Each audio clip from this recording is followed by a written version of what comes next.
नाज़रीन, इस वक्त हम शौकत बट जो कि सेक्रेटरी नशर इरशाद पाकिस्तान मुस्लिम लीग नून ट्रेड विंग लाहौर उनके ऑफिस में हैं।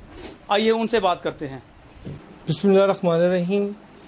सही साहब, मैं निज़ाम टीवी का और आपके चैनल का नायत मशकूर हूँ कि आप यहाँ तशरीफ़ लाए और मुझे इंटरव्यू का मौका दिया। मैं मियाँ मोहम्मद नवाज शरीफ के हवाले से एक पैगाम देना चाहता हूँ कि मियाँ मोहम्मद नवाज शरीफ हमारे कायद हैं। इंशाअल्लाह ताला वो जब लाहौर आएंगे इंशाअल्लाह भरपूर तरीके से ताजर बरादरी और तमाम वर्कर्स उनका भरपूर तरीके से इस्तकबाल करेंगे।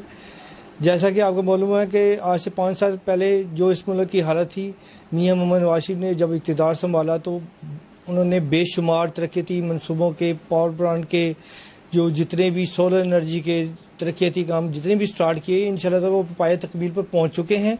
और इंशाल्लाह जैसे ही ये 2018 में कंप्लीट होंगे, इंशाल्लाह भरपूर तरीके से हम मियाँ मोहम्मद नवाज शरीफ को कामयाब बनाएंगे और इनको दोबारा एक मरतबा फिर वज़ीर आज़म बनाएंगे।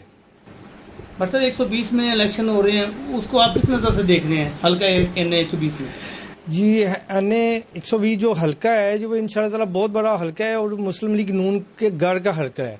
वो ग्वाल मंडी और जो मुस्लिम लीग नून का घर है, मैं पूरे दावे से कह सकता हूँ इंशाल्लाह ताला मुस्लिम लीग नून के जो लोग हैं उनको भरपूर भारी अक्सरियत से इंशाल्लाह ताला जैसे भी हमारा कैंडिडेट जो अपनी वर्किंग स्टार्ट करते हैं, जैसी वर्किंग स्टार्ट होगी तो हम इंशाल्लाह ताला वो तहरीक इंसाफ को शिकस्त फाश देंगे और जीत कर दिखाएंगे और ये साबित करेंगे कि मुस्लिम लीग नून लाहौर का किला है। नाज़रीन, ये थे शौकत बट साहब, जिनका कहना था मियाँ मोहम्मद नवाज शरीफ 22 करोड़ आवाम के दिलों में बसते हैं। इंशाल्लाह 2018 में फिर उनको इंशाल्लाह हम वज़ीर आज़म बनाएंगे।